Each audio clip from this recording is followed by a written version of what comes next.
En este planeta podemos aprender con el maestro amor o con el maestro dolor.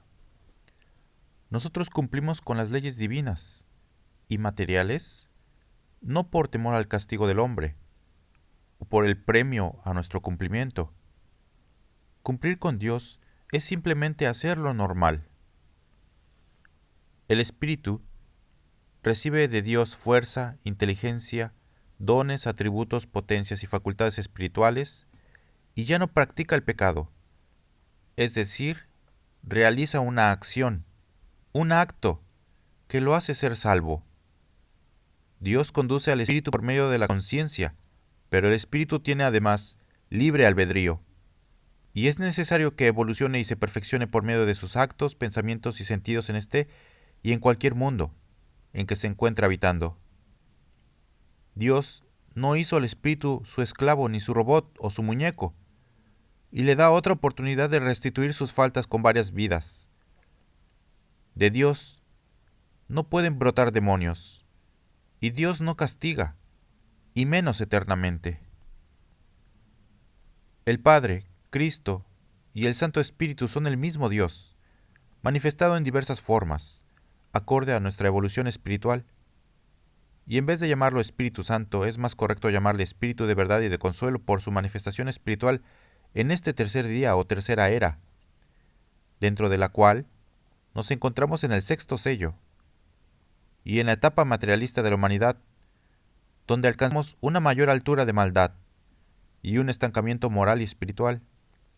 Es decir, nos encontramos en el día del Señor, o Apocalipsis, y lo que nos manda a hacer es el cumplimiento a sus leyes y máximas, y la difusión de sus nuevas revelaciones entregadas entre 1866 a 1950 en México, por él y por el mundo espiritual de luz, porque la verdad que dejó en el segundo tiempo hace cerca de 2000 años, ha sido ocultada, vendida y cambiada, siendo sustituida por ritos, liturgias y ceremonias, encerrada dentro de libros envejecidos, adulterados y empolvados, y está llena de amenazas, de castigos falsos y juicios eternos y de dogmas, que no son parte de la doctrina espiritual de Cristo, que nos legó en el mundo para salvación de nuestro espíritu. Como ejemplo de cumplimiento, tenemos al discípulo Juan, de quien se nos habla a continuación. Cuando caminaba yo seguido de mis discípulos, visitando aldeas, ciudades y hogares, jamás ofrecí a los pobres una moneda, porque nunca la tuve. Sin embargo, yo les daba la salud que a ningún precio habían encontrado. Yo los volvía al buen camino y les brindaba una senda llena de luz, de consuelo y alegrías. En cierta ocasión, habiéndome seguido al desierto una gran multitud anhelante de escuchar mi palabra, después de darles el pan del Espíritu y contemplando que tenían hambre en el cuerpo, bendije unos cuantos panes y peces, y los hice repartir, asombrándose las multitudes de que tan escasa provisión hubiese bastado para todos. Y ese fue un milagro por el amor, como una lección inmortal para esta humanidad escéptica, materialista y egoísta. Si los pueblos de la tierra, aunque fuese por poner a prueba mi doctrina, compartiesen su pan fraternalmente, cuánto bien recibirían y qué maravillosas manifestaciones contemplarían. Pero aún no se aman, aún no se reconocen pueblos con pueblos como hermanos. Unos a otros se miran como extraños y se nombran extranjeros. Unos a otros se tienen envidias, se tienen rencores, se odian casi siempre y se hacen la guerra. La guerra alimentada por todos los hombres está en todas partes donde haya un corazón humano. Unos le dan vida en una forma, otros la fomentan en otra. Muchos, a sabiendas de lo que hacen, otros, sin darse cuenta. Sobre este campo árido, seco de amor, de fe y de buena voluntad, enviaré mi caridad como una lluvia benéfica y fecunda, pero antes, mi justicia, a semejanza de una tempestad, barrerá con toda la maldad, echará por tierra los malos árboles, purificará campos y ciudades, y despertará al espíritu dormido de esta humanidad, para que sepa recibir el divino mensaje que mi amor reserva para los tiempos venideros. Juan, mi discípulo, quien en la isla de Patmos recibió de mí las grandes revelaciones de los tiempos venideros, tuvo discípulos que lo buscaban en su retiro, cruzando en barcas la mar. Ávidamente aquellos hombres preguntaban al que fue discípulo de Jesús cómo había sido el Maestro, cómo eran sus palabras y sus milagros, y Juan, imitando en amor y sabiduría a su Señor, los maravillaba con su palabra. Pero cuando llegó la ancianidad, ya agobiado aquel cuerpo por el tiempo, aún tenía fuerzas para dar testimonio de su Maestro y decir a sus discípulos: «Amaos los unos a los otros». Quienes lo buscaban, viendo que el día de la partida de Juan se aproximaba, y queriendo poseer toda la sabiduría que aquel apóstol atesoraba, le pedían revelarles cuanto de su Maestro había aprendido. Y por toda respuesta escuchaban siempre aquella frase: «Amaos los unos a los otros». Los que con tanto afán e interés preguntaban, se sentían defraudados y pensaban que la vejez había borrado de su memoria la palabra de Cristo. Yo os digo que, de Juan, no se había borrado en una sola de mis palabras, sino que, de todas mis lecciones, brotaban como una sola esencia aquella que condensa toda la ley, el amor de los unos a los otros. ¿Cómo podría borrarse de aquel discípulo tan amado la lección del Maestro a quien tanto amó? ¿Acaso sabéis, discípulos de este tiempo, si llegado el año 1950, último de mi comunicación, también os diga por toda la lección: «Amaos los unos a los otros»? Todo a vuestro paso os habla de estas lecciones.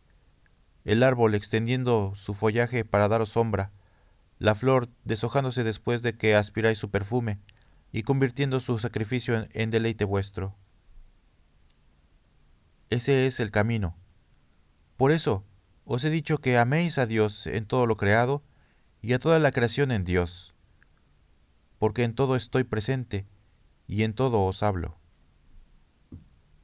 Yo había legado al mundo desde la cruz el libro de la vida y la sabiduría espiritual, un libro para ser analizado y comprendido por los hombres a lo largo de los siglos, de las eras y los tiempos. Por eso dije a María, estremecida de dolor a los pies de la cruz: «Mujer, he ahí a tu hijo», señalándole con la mirada a Juan, quien representaba en ese instante a la humanidad, pero a la humanidad convertida en el buen discípulo de Cristo, a la humanidad espiritualizada. A Juan también le hablé diciéndole: «Hijo, he ahí a tu madre», palabras que ahora voy a explicaros. María representa la pureza, la obediencia, la fe, la ternura y la humildad. Cada una de esas virtudes es un peldaño de la escala por donde yo descendí al mundo para hacerme hombre en el seno de aquella mujer santa y pura. Esa ternura, esa pureza y ese amor son el seno divino donde la semilla de la vida es fecunda. Quiero que todos seáis como Juan, aquel discípulo bendito que jamás dudó de mí, que jamás me negó, y que después de mi partida como Jesús, supo comunicarse de espíritu a espíritu con mi divinidad, dando gran ejemplo al mundo porque me imitó y fue maestro entre los hombres, y que, cuando sintió que el momento era llegado de penetrar en comunicación espiritual con su Padre, se retiró a la soledad y ahí, pleno de fuerza y de fe, pleno de espíritu, se acercó incontables veces hacia mí, para recibir de mi fuente de profecía, de mi fuente de luz, de mi fuente reveladora de verdades, un caudal para la humanidad, el que, por mandato de mi Espíritu Divino, escribió para las generaciones de todos los tiempos. Hoy estás contemplando el cumplimiento de lo que yo le revelé a Juan en Patmos, de lo que él escribió, pero el mundo continúa insensible, está sordo, está ciego. Mas la palabra de Juan sigue vibrando en este instante, y cada acontecimiento, cada prueba, cada dolor, da testimonio de ella entre los hombres. todo aquello de esa profecía será acertadamente interpretado, será comprendido para salvación de la humanidad. Así quiero que seáis mi pueblo, como aquel apóstol. Después del término de mi comunicación por el entendimiento del hombre, seréis maestros entre la humanidad, daréis mi enseñanza con amor, con paciencia, con bondad. Cuando sintáis que mi espíritu os llama a la soledad, que os invita al recogimiento y a la comunicación conmigo, dejaréis las cosas del mundo y en 5 minutos de limpia preparación recibiréis mis inspiraciones divinas, mis revelaciones, para que las deis al mundo y lo preparéis con ellas. Orad, velad, sembrad amor, extended la luz, dejad huella de caridad, y estaréis en paz con vuestra conciencia y en armonía con el Creador. Después de mi partida en el segundo tiempo, Juan, mi discípulo, contempló en su éxtasis la época en que estáis viviendo, los peligros en que la humanidad se vería envuelta, las calamidades que azotarían al mundo, las luchas y contiendas de los hombres, y la paz que después de todo esto vendría. También le fue revelada la forma en que debería quedar escrita aquella revelación o profecía, para que se diera a conocer en toda la tierra. Quiero que mis nuevos discípulos conozcan el sentido de aquellas revelaciones y la esencia de la palabra que os estoy dando, porque entonces sí comprenderéis el objetivo del espiritualismo y podréis ser firmes en la lucha. Lloráis, pueblo, y entre sollozos de dolor me decís que queréis estar conmigo como estuvo Juan, a los pies del Maestro en la cruz. Y yo os digo que así quiero que estéis conmigo, como aquel discípulo en quien fuisteis todos representados cuando os dejé bajo el manto de amor de María, como sus hijos.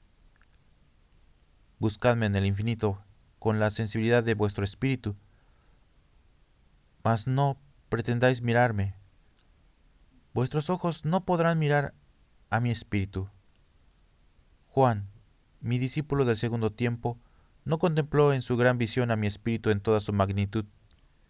Solo presenté a su pupila espiritual símbolos que encerraban un gran misterio, que él, con toda su elevación, no alcanzó a interpretar.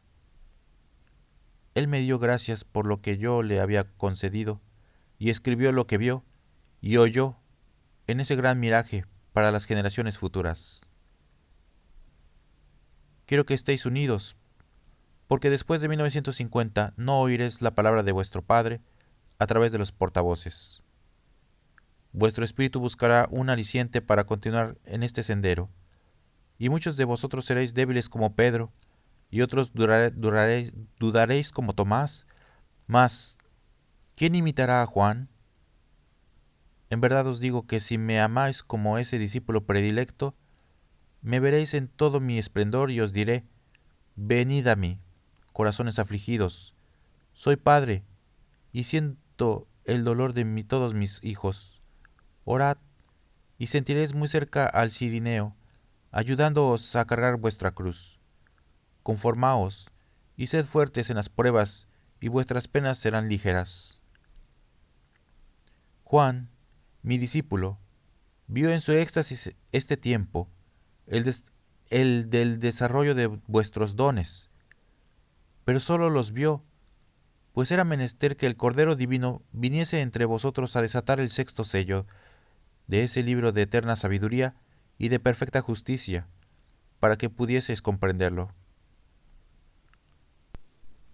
En algunas escrituras, hechas y rehechas de acuerdo con la conveniencia egoísta de ciertos hombres y épocas, os hablan de un confuso e incomprensible fin de la tierra, que simbólica y originalmente escribió mi discípulo Juan, dándole a esa profecía una interpretación tendenciosa.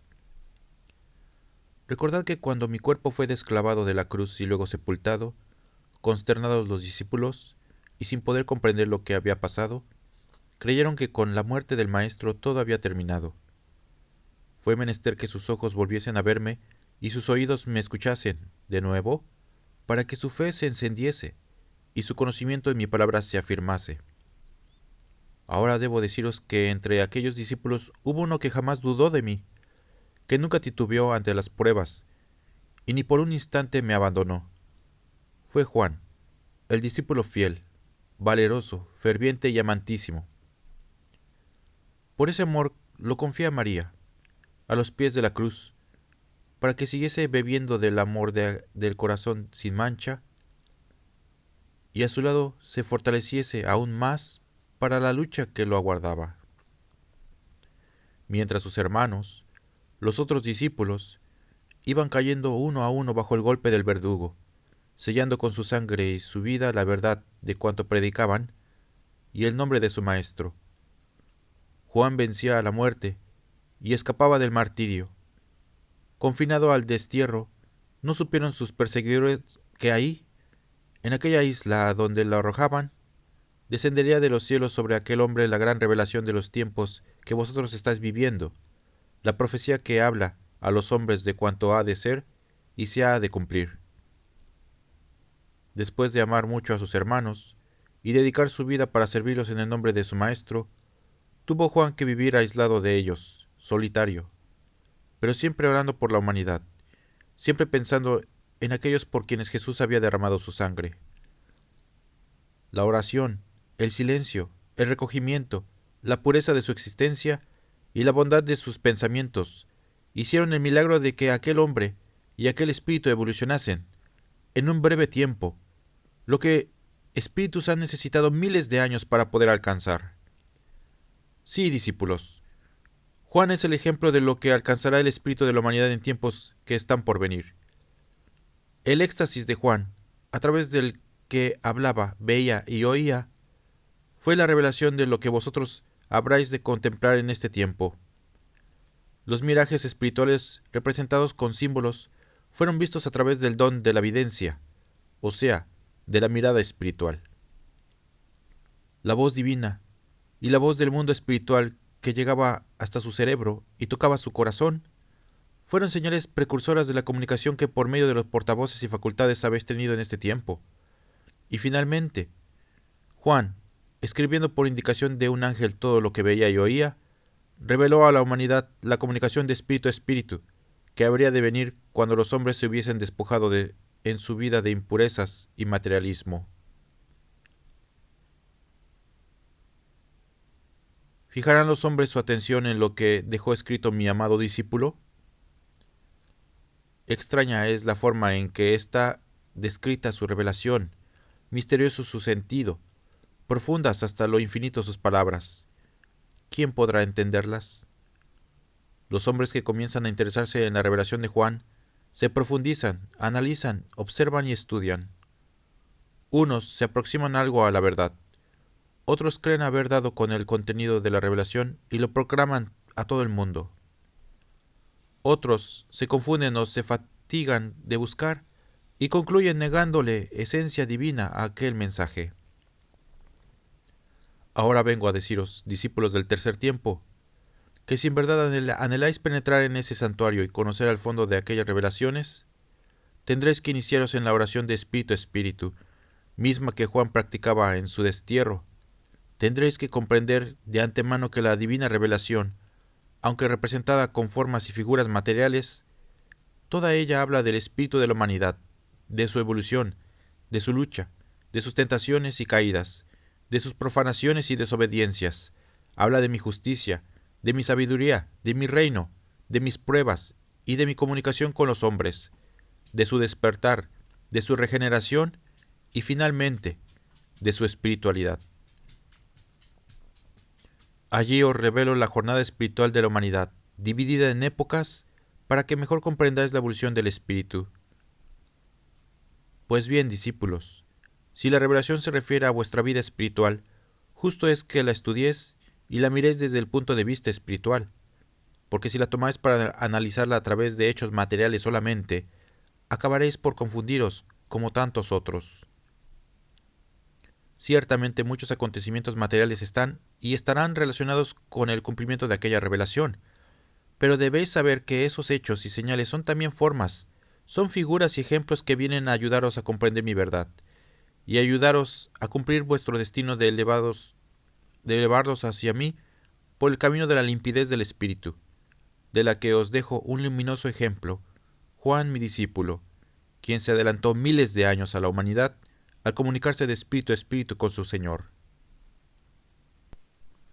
Todo cuanto os enseño en este tiempo y cuanto acontece en el mundo es la explicación y el cumplimiento de la revelación que por conducto de mi apóstol Juan hice a la humanidad, cuando habitando mi discípulo en la isla de Patmos, le llevé en espíritu a las alturas, al plano divino, a lo insondable, para mostrarle por medio de símbolos el principio y el final, el alfa y la omega, y vio los acontecimientos que fueron, los que eran y los que habrían de ser. Para que Juan pudiese revelar la existencia de tales cosas a los hombres, fue menester que el Padre hiciese el llamado al espíritu del profeta hacia el más allá, para manifestar delante de aquellos ojos atónitos, absortos, el contenido del libro misterioso, el gran libro de la vida. Fue necesario también que el Padre limitase las profundas cosas espirituales, las grandes cosas de la divinidad en figuras simbólicas, en figuras alegóricas de gran contenido, de profunda significación, para que el profeta, volviendo de su éxtasis a la tierra, escribiese y diese testimonio a los hombres de lo que había visto y oído en el más allá. Y Juan, como discípulo obediente, así lo hizo, y así testificó entre la humanidad. Nada comprendió por el momento, mas mi voz le dijo, lo que vieres y oyeres, escríbelo. Y él escribió, y su testimonio no ha sido interpretado bien por los hombres. La esencia de su contenido no ha sido encontrada todavía por la humanidad. Y en verdad el Padre os dice, los hombres no han descubierto el significado de aquella profecía, y sin embargo, su sentido real lo están viviendo día a día. Aquella revelación que le confía Juan, mi apóstol, vidente del segundo tiempo, no le habéis dado toda la importancia que tiene. La humanidad ha posado sus ojos sobre aquel testimonio, y de él nada ha entendido. Cierto es que la humanidad conoce aquella profecía, mas no la siente en su espíritu. Hay quienes solamente aciertan a sentir temor sin alcanzar a comprender todo el contenido de la gran revelación concedida por Dios al profeta. Y aquella gran revelación es una gracia que el Padre quiso que los hijos alcanzaran por el infinito amor que les tiene, para que las cosas que eran solamente del conocimiento de Dios pasaran a ser también del conocimiento de los hombres. He venido como el gran guerrero, como los hombres quieren verme y como me esperan muchos que pueblan la tierra, como guerrero. He llegado en verdad y en espíritu. Mi guerra tiempo ha que ha comenzado. Mas esa guerra está en sus albores. Lo más fuerte, lo más tremendo de este combate está todavía por venir. Y en esa contienda penetraréis vosotros, a quienes estoy preparando como soldados. Mas sabéis que mi guerra no será de injusticia, sino precisamente de justicia sobre la injusticia humana. Mi amor arrancará la hipocresía, el egoísmo y la maldad del hombre. Mi paz vendrá a destruir todo aquello que tenga simiente y principio de odio, de discordia. ¿Qué respetará entonces mi espada invencible, que en vuestras manos voy a depositar? La vida de mis hijos, la sensibilidad y la virtud. Todo lo demás caerá. Si contemplo una chispa de amor hacia mí, un átomo de verdad, una partícula de amor o de piedad para los demás, todo eso mi arma respetará. Por ello, vosotros podéis comprender que este combate será grande entre vosotros. Mas no es solamente entre humanos. Esta contienda es universal. Todos los espíritus darán después de esta batalla un paso hacia la vida verdadera, un paso hacia adelante, un paso firme hacia mí, en verdad y en espíritu. ¿No sentís vosotros cómo se agita la vida espiritual alrededor vuestro? ¿No sentís que dentro de vuestro espíritu se oye el estruendo de este gran combate? Hasta el momento de vuestro profundo sueño, vuestro espíritu se agita y lucha, se desprende y trabaja en la misión que le he enseñado. Estas son las grandes batallas que contempló Juan, mi discípulo, por medio del don profético. Él vio los ejércitos, que son los mismos que hoy se encuentran en plena lucha. Lo más fuerte del combate no ha llegado aún, y por eso Yo a cada instante os instruyo para dejaros convertidos en soldados fuertes de mi doctrina, de mi ley, esta ley que dice a sus soldados, amaos los unos a los otros. Eso es lo que el gran guerrero, lo que el príncipe de los ejércitos viene a deciros en el tercer tiempo, oh pueblo amado. Levantaos con esa espada de amor, desenvainadla, esgrimidla, y venced todo odio y toda maldad que exista en la humanidad. Vosotros sabéis que desde mi alto solio envuelvo el universo en mi paz y en mis bendiciones. Todo es bendito en mí, a toda hora, en todo instante. De mí no ha brotado ni brotará maldición o abominación alguna para mis hijos. Por eso, sin contemplar justos ni pecadores, hago descender sobre todos mi bendición, mi ósculo de amor y mi paz. Mi paz sea con vosotros.